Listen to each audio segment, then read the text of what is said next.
Bruce DuMont. We continue on hour number 2 of Beyond the Beltway, from coast to coast and border to border and around the world at beyondthebeltway.com. Nice to have you with us as we continue. In hour number 2, we're going to switch gears. We're not just talking to Republicans and about Republicans in this hour. We're going to talk about the broader election coming up. And joining us, we have Ray Lopez. He is a Chicago alderman from the 15th Ward. He's also the Democratic committeeman of that ward in the city of Chicago. We have Bill Nigut, who's a veteran reporter and talk show host for Georgia Public Radio and NPR, and an old friend of yours truly, and also Chris Roebling, who is a political commentator and a lifelong, not a lifelong Republican. You grew up in a Democratic household, but switched many, many years ago. So that is our group for this hour. And I want to begin by talking about what has become sort of a controversial issue. The president last week suggested that the election day might be delayed. Of course, he can't do that. That's not going to happen. Don't spend any more time thinking about that. But again, it brings up the issue because he is vehemently opposed to mail-in voting because he doesn't think that it can be done fairly and squarely. And I want to begin with you, Ray Lopez. You know how voting happens in the county of Cook. Do you have a position one way or the other on mail-in voting and whether or not it is more likely to be susceptible to fraud, which we know quite a bit about in Cook County? Well, in Chicago, they say vote early and vote often. So, I'm not going to let that bias me today. But I do think that there is some value to mail-in ballots. We use it now for absentee voting for individuals who can't make it to the polls. And we've seen some great successes in other cities before all of the craziness of COVID-19, where we have been able to perfect the technique to try and limit the amount of fraud possible without any kind of national standard or required national ID on election day. I would actually be hard-pressed to say that it's safer to do mail-in than it is actually to do voting on election day in person. Chris Roebling, to you, would it be simpler for the president to just use his power and influence to push for extensive absentee balloting, which is an important part of the Republican, electoral, playbook for decades now? Well, I think it's important for every public official to make sure that only eligible people vote, number one, and number two, that they vote only once. So we want to have as close as possible to full participation, but we are a free country, and unlike Australia, you can choose not to vote.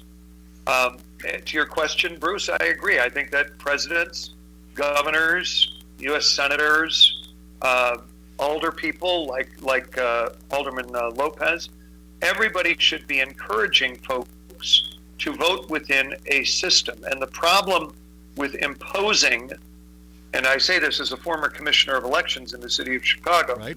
Problem with imposing any global change on such short notice is that it's not reconciled to the existing system.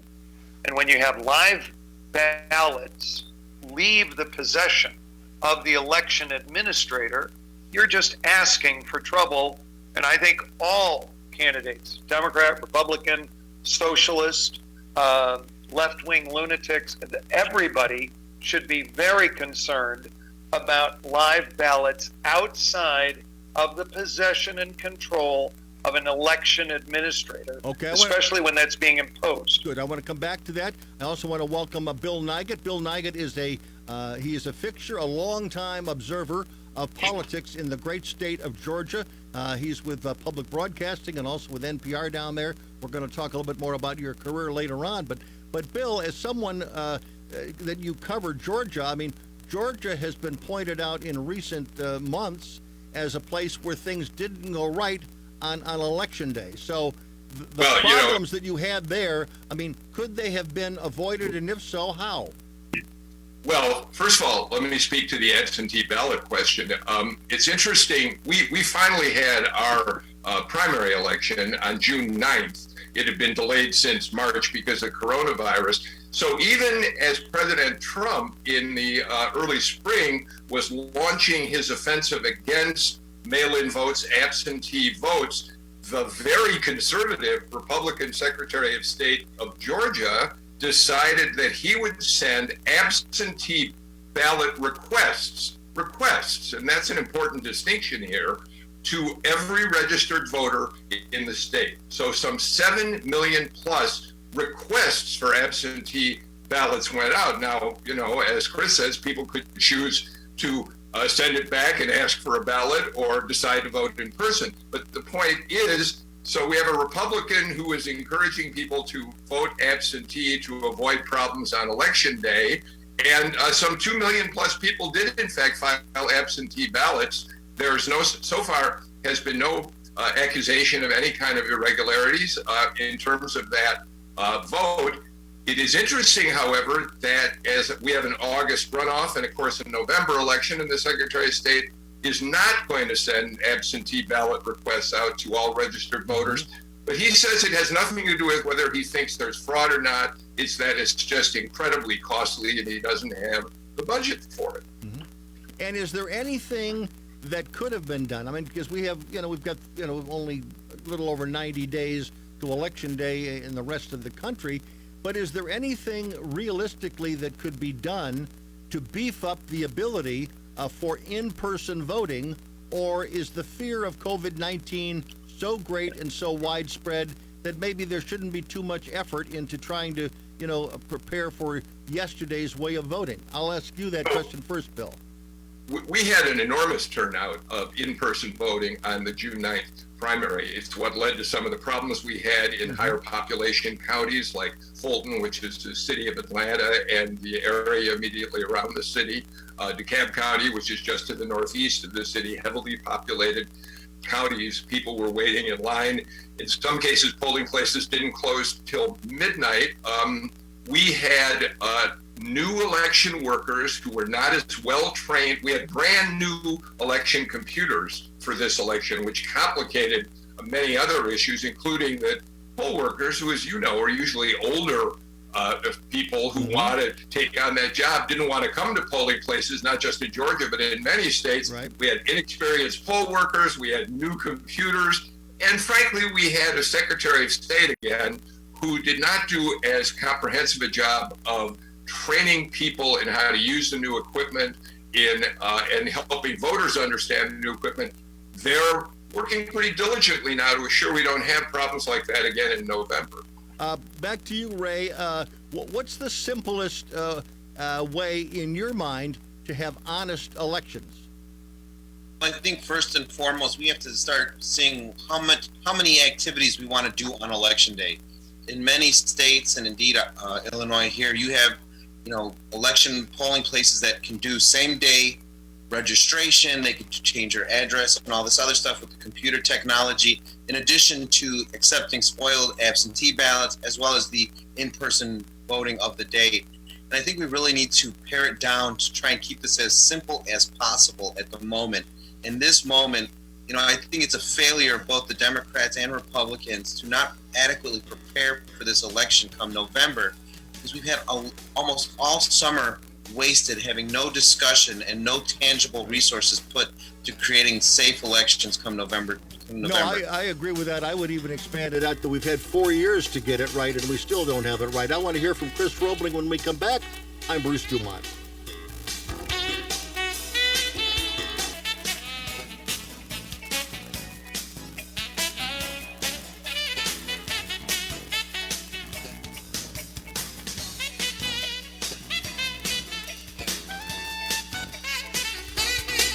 Bruce DuMont back on Beyond the Beltway. There are 29 states that have some form of absentee balloting. There are 5 states that have basically all mail-in voting. There have been no problems in those states in recent years, which is frequently mentioned by the Democrats. However, recently in the state of New York, one of their congressional races, the 12th Congressional of New York, they don't know who won that primary. It was in late June.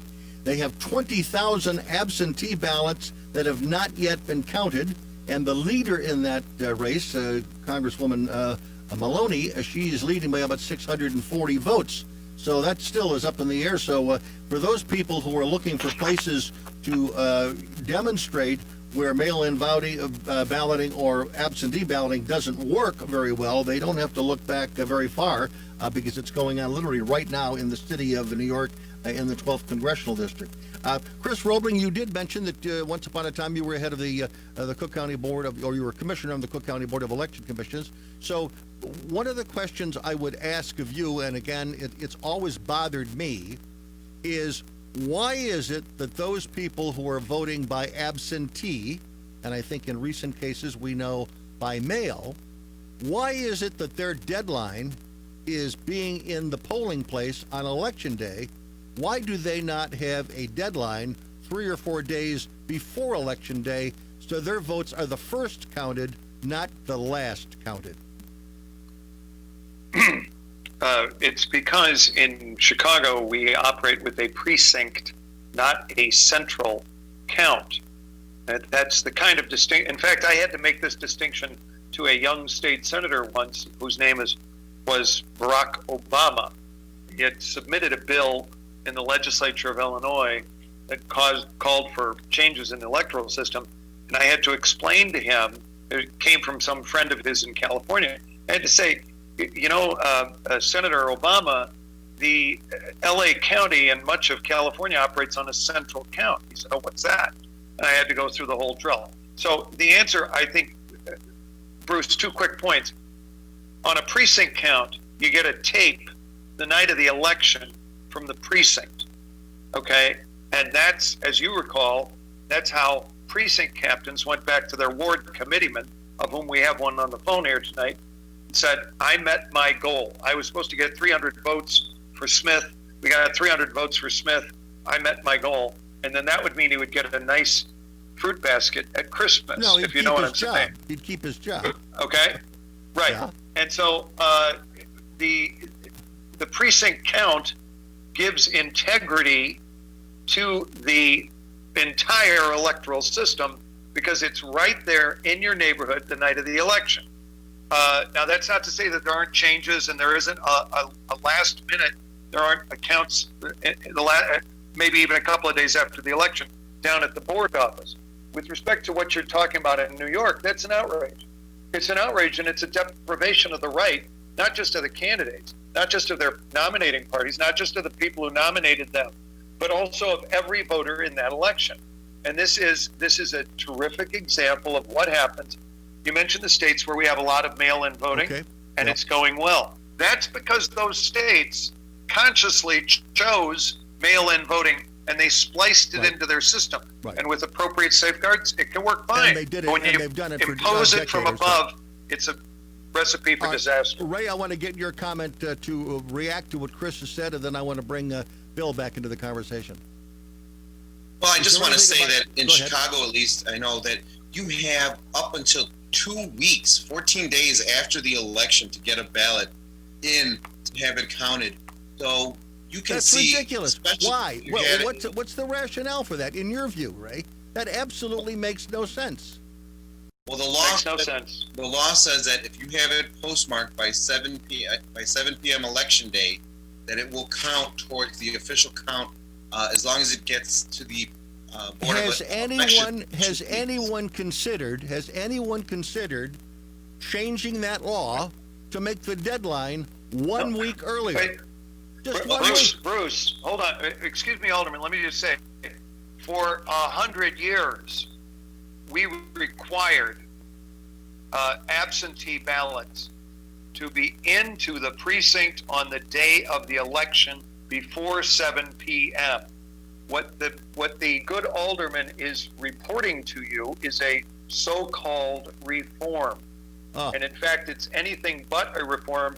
It was a one-party mandate or diktat that was imposed on the city of Chicago and on every voter who takes Okay. part in these Let's elections. go. By the way, for next week, Chris, it's your. I'm going to assign this to you.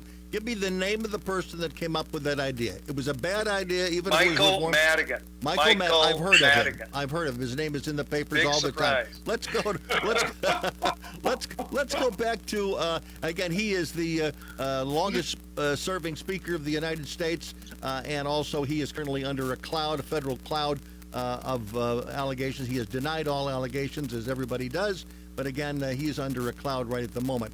Bill Nigut, going back to you, we're going to move on now from the important issue of voting, and I just wish that we could have more discussions like this on a national level, because it would seem to me that if you put 10 smart people in the room, even if they were equally divided between parties, you should come up with some procedures that could be agreed upon. And we don't want a federal election, but again, it would be good recommendations for those 20 plus states that are weighing in on as to how they may affect this. But I think the idea, my point would be, is I'm not opposed to mail-in voting per se. I just don't think we have enough time to get all the ducks lined up in a row and think about it before the next election in 4 years from now. I would oppose it for this election. But let's talk about something else. First of all, you've covered Georgia politics like a blanket for the last 20 plus years. And I guess my question to you, Bill, right off the bat is, what is your take at the moment as to who might be leading for the privilege of running with Joe Biden? A couple of weeks ago, certainly the name of Stacey Abrams was up there for a couple of months, and then she seems to have taken herself out with her campaigning, and Mayor Bottoms of Atlanta was up there for a while. But handicap where you think the Veep stakes are at the moment. So, in other words, the most impossible job in reporting, trying to figure out who a vice presidential candidate is going to be. You want to start with me? Yeah. That's fine. That's your job. I think you accurately described the fact that Stacey Abrams, who was, as we all know, actively lobbying for that job, seems to have fallen off of the radar of the Biden folks, perhaps in part because the highest office she's held was as a state legislator. She was the chair of the Democratic caucus in the Georgia House, but that's as far as she had gone until she ran for governor. So she seems to have fallen off the map in that respect. And in fact, I heard her today on one of the news shows. When she was asked that question, she really backed away from it in a way that she hadn't in the past. Asked if she thought she was a candidate, she would be more than happy to present her credentials. She backed away from that today. Mm-hmm. Keisha Lance Bottoms, I think, is in a somewhat similar position. I do think that she's received great national attention, much of it very positive in the past couple months. But again, she's the mayor of a city and a relatively new mayor. And I think it's pretty clear now that the short list, whether it's Susan Rice, whether it's Karen Bass, whether it's Kamala Harris, the Biden folks seem to be looking for someone with more experience in governing, is my sense of it. Mm-hmm. Ray Lopez, you're a Democratic committeeman, as I mentioned. I would doubt that any one of those vice presidential candidates is going to increase many votes for Joe Biden in your neighborhood, which is a combination of Latino and African American. But is there a name that pops out as someone who's impressed you? Well, I can confirm only one name that won't be in contention, and that is my own. I will not be running for vice president of the United States of America. You do get police protection, though, right? More is the pity. But I don't think any of those individuals are known well enough. I think for Stacey Abrams, the point was made about her lack of office, and you see a lot of the individuals who are being considered now from the national stage have not been there very long at that level. Not to try and put a plug in for our own senator, but Tammy Duckworth, who's also being considered, is a United States senator, but she also served in the House, I think, for 3 or 4 terms, something along those lines. Mm-hmm. So she has more experience, I think, at the federal level. But again, I think it's a problem with both parties where that bench is so weak that they have not done a great job of trying to solidify the next generation. And as we see, especially with Biden, there's not a lot of choices to choose from. When you look at the decision here, and I think this is one of the more consequential selections. First of all, it's the first decision Joe Biden will make, and I'm sure that John McCain would like to have his first selection back. But it's also because of his age, it's already basically agreed that he's not going to run again. So he's a lame duck president. And when you have a lame duck president, whoever you have selected as number 2, at least has some wind at their back about being a potential president of the United States at some point in the future. And you have to kind of watch how they use their time to jockey for that position as you wait to move on. But the question that I would ask, because there's been so much pressure that it has to be a woman, and in recent months it has to be a minority woman, and the pressure has been on selecting primarily an African American, but we don't know yet whether that's the final decision. My question to you, as a leader of the Hispanic political operation in Chicago, what does that do to the future of presidential aspirations for Hispanics? Are they completely ignored by Joe Biden with the decision that is coming up? Back shortly.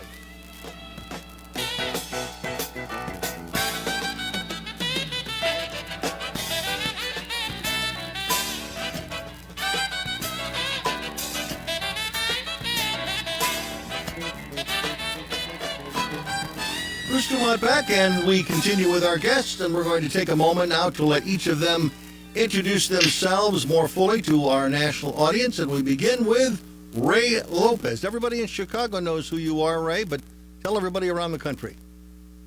Thank you, Bruce. I'm Raymond Lopez. I'm a member of the Chicago City Council representing the 15th Ward on the city's southwest side, some of the most historic neighborhoods in the city of Chicago, from Back of the Yards, West Englewood, Brighton Park, and Gage Park. And many of who your viewers might know as someone who has quite the colorful vocabulary when dealing with the mayor of the city of Chicago. Fox News made you very, very well known with because of that profane-laden conversation you had with Mayor Lightfoot. By the way, you've also emerged as the principal opponent of Mayor Lightfoot in a lot of the things that she has done. You were also the most outspoken member of the Chicago City Council on the gang violence that permeates not only your ward and neighborhood, but other parts of the city, and you have been victimized because of that. There have been smashed windows at your campaign office on several occasions, and a quick question, because that one incident happened just a few days ago. Briefly describe to our audience what's being done, frankly, to protect you personally and your ward office as a result of the acts of violence against your office. So I'm actually one of the few aldermen who's not one of those crazy Latinos calling for social upheaval. And I believe that gangs have to be dealt with. And 3 times this month, both my home as well as my office twice have been vandalized by gang members from the neighborhood who think that they're going to maintain their superiority despite my efforts. But we'll continue to press on. Police are now finally stationed in front of my house to kind of tamper down some of their activity. But the best way is not to have a detail. It's to bring them to the courthouse and have them jailed permanently. Okay. Good luck. Stay safe. Bill Nigut joins us. Bill, tell everybody a little bit about your background and your illustrious career in the great state of Georgia. Well, I mean, the very first thing I have to say, Bruce, is that you and I, we had early career days together way back in around 1972, 73, working in radio together in the very same, I think, place where you are tonight. Is that right? That is exactly right. Back in the, I want to say, 1973, I did a daily program. You followed me every day at noon, and we did that show literally right from this very room where I am this evening. 1590 on the AM dial. It was WLTD there. It's now WCGO. But you went on to great fame and hopefully some fortune when you moved to Georgia. What happened there? I came to Atlanta in 1983. WSB TV, which is Cox TV station, their flagship station, asked me to come down and cover state and what was more exciting to me, national politics. So for WSB, I covered 5 presidential campaigns, traveled pretty extensively with candidates around the country, and then would cover Washington, cover Capitol Hill, cover the White House when we really needed to be up there. So I did that for 20 years. I got out of the business for a while and now do this daily panel discussion show called Political Rewind on the Georgia State NPR network. We're an 18-station network, and every day have panels of political consultants, political scientists, historians talking about news and perspective, and a variety of other people.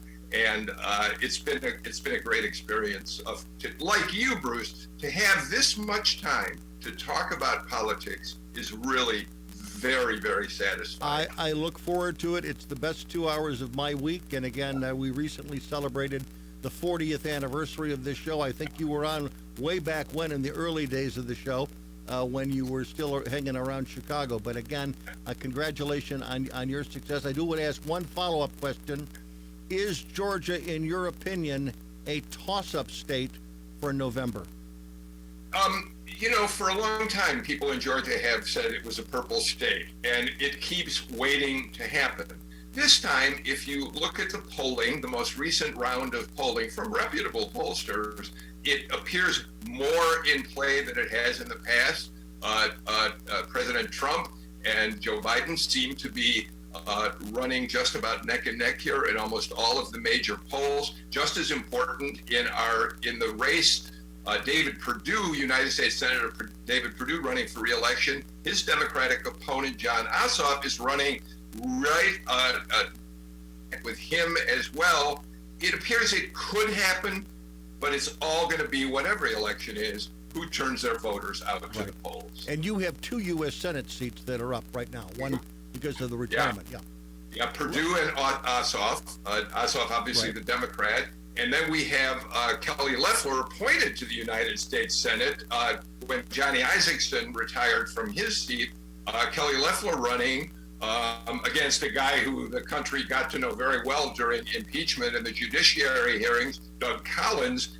That race is really fascinating as the two of them both try to curry President Trump's favor and compete for who the most conservative Republican is. So those are both going to be really exciting races. It sounds like you're going to get a lot of airtime in the next few months. Probably. Speaking of airtime, one last thing. This past week, I know it happened many years ago, but I was watching the American Experience about the political life and times of Bill Clinton, and yes. you were in the B-roll. I saw you in the B-roll. I spent an enormous amount of time covering Bill Clinton as a candidate, traveled around the country with him. But by the way, I traveled a lot with George H.W. Bush in that election as well, but then followed Clinton when he went into the White House, and so did spend an enormous amount of time with President Clinton, as I had with Bush before him and then Bush after him. Okay. Chris Roebling, let's take a few moments and tell everybody who you are when they don't see you on this program at least once a month. Well, thank you. You're mentioning the 40th anniversary. This is my first appearance since your 40th anniversary program. And just want to say it's been a privilege of mine to be on the program for these 35 years, Bruce. But that doesn't mean we're getting older. Oh, yes, it does. Yes, it does. We go back to the fall of 1985. I think that was my first appearance on a program called Inside Politics, one of the predecessors. And we had a great time on Thursday evenings talking about Chicago politics. And it's been a real privilege down through the decades to join you as I have. And I thank you for the opportunity to do so. Very good. Let's go back to calls. Let's go to Maxine. She's listening to us in Louisville, Colorado. Go ahead, Maxine. You're on the air. Hi. So, 2 points. One quick point is that earlier you guys were discussing the lack of any progress on election security. I want to remind you that the very first bill, H.R. 1, that was introduced in the 2019 House, was about election integrity and security. So I think it's the Democrats have been on this for quite some time. Second of all, I have to comment about this because honestly, it's been kind of shocking to listen to some of the things that I've been hearing, and particularly the comments that the Democratic vice presidential bench is so weak that, it's a problem. And I'm thinking to myself, that is the epitome of male privilege, right? Because it's all women, because people are talking about minorities. Let me remind you that Barack Obama had been a state senator and served a couple of years in the Senate before he was elected. There are quite a few women who are on that list who have far more experience governing and in policy than Obama had. So I think that you guys need to check your male privilege when you're talking about women in politics. They're amazing. Young women and more experienced women. Maxine, stay on the line. Maxine, stay on the line. Only one person made that comment, and I want to go to Ray Lopez and let him respond to your criticism. Ray? Well, I don't think that the criticism was geared at women candidates. I think it was geared towards the entire Democratic Party as a whole. That if you look at from one coast to the next, we're not doing a lot to recruit and to build that bench to be the next generation of Democratic leaders. We're simply not. And anyone who thinks otherwise truly has not had the opportunity to look at the cast of characters that are out there as we speak. And that is not something that's unique to the Democratic Party either. It's a problem on both sides, where you have individuals who have monopolized government for 3-4 decades without trying to bring up the next generation of leaders. Now, as far as the chauvinistic comment or the male privilege comment, yes, Barack Obama was not highly qualified at that time either, having been a state senator, and he was also discussed routinely about his lack of national profile or experience in those regards. So I think that's a healthy conversation to have, especially following the heels of a presidency that is so oftentimes been viewed as chaotic in a country that's completely and utterly divided right now.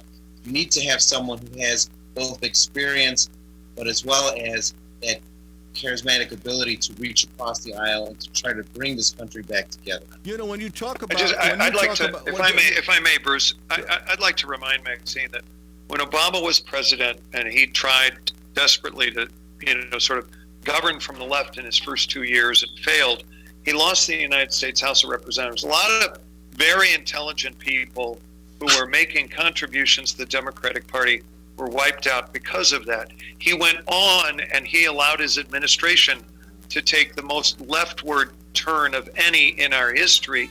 And the result was that we lost, the Democrats lost Chris, 1,000 state legislators. I know you always like to go in the rearview mirror and talk about Barack Obama. When we come back, I want to come back to Ray Lopez in just a moment.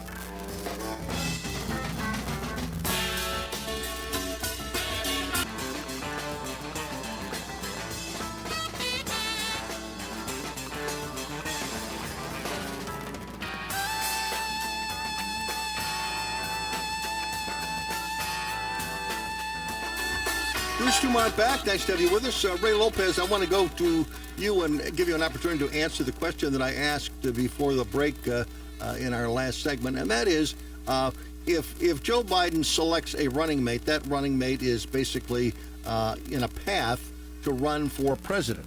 And if he selects an African-American woman, as it is expected that he will, what does that do to the aspirations of many Hispanics who may want to run for higher?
because of her law enforcement background.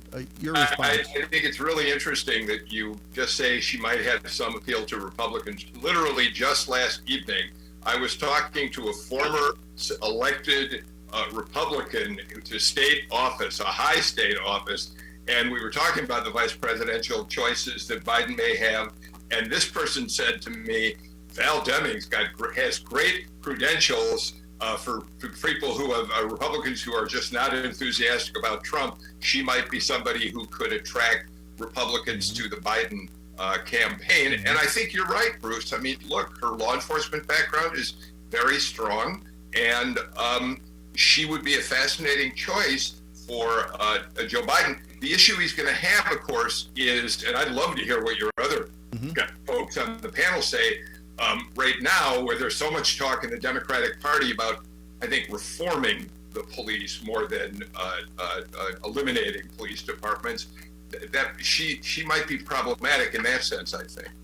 Chris Roebling, again, put your analyst hat on and handicap Val Demings as a political commodity. Well, I think that Val Demings seems to be more honorable than some in the party, and no offense to our alderman and committeeman who joins us this evening, and present company, of course, excluded. She seems to be more honorable. She seems to have some great background and experience. But look, the vice president, this is the oddest vice presidential pick in history, and I'll tell you why. It's obvious that day by day, week by week, we are watching a decline in the faculties and capacities of Joe Biden. There's video brand new out with a 20-something staffer leading him through a gaggle of reporters, and Biden clearly does not know exactly where he is or what he's doing. He's being led, and he comes up with a complete non sequitur quote. So this is a situation in which the Democrats have chosen to nominate the least bad candidate that they had to prevent Bernie Sanders. And there isn't a person between Maine and Hawaii or Florida and Alaska who thinks for 1 minute that Joe Biden is going to be acting as president. I mean, this is a party that is basically saying, we've got our ideology, that's coming first, and take a look at the platform, the 80 pages of inane leftist daydreams. So doesn't the VP? And you're suggesting then that the VP is going to have a controlling factor of his mind? No, I think that the VP is, frankly, I'm going to side with Alderman Committeeman Lopez. This VP crop doesn't have any standouts, just like the presidential campaign crop didn't have any standouts, and that's why they ended up backing into Joe Biden, because they had to stop Bernie Sanders. So what you're looking at here is a guy who's clearly impaired. He's only getting worse, and yet they don't have a VP of national stature. I mean, I really think if Jill Biden was patriotic, she would pull him into Milwaukee and they'd put Eric Holder in, or somebody who's arguably presidential and who other people will think, oh, well, here is somebody, male, female, black, white, rich, poor, doesn't matter, someone that other people in the country think will be actually acting as president. All right, we have less than a minute left, and it's gonna go back to Bill Nigut. Bill, there's a lot of people around the country that have read all the hype about Stacey Abrams, who believes in her mind that she is the governor of Georgia, even though she didn't win the election. Typical. How much is there that's real, in your opinion? Well, I mean, without regard to whether she's a Democrat or Republican, I will tell you that Stacey Abrams ran a gubernatorial campaign in which she very, very forcefully reshaped how Democrats look for candidates. She ran as a progressive in a state that has always supported conservative Democrats, if they've supported them at all, and she came within 50,000 votes by rethinking the voting pool. And she has always been an incredibly smart, savvy political Did she win the election? operative. She win the election, in your view? No, I mean, I think No, I mean, clearly,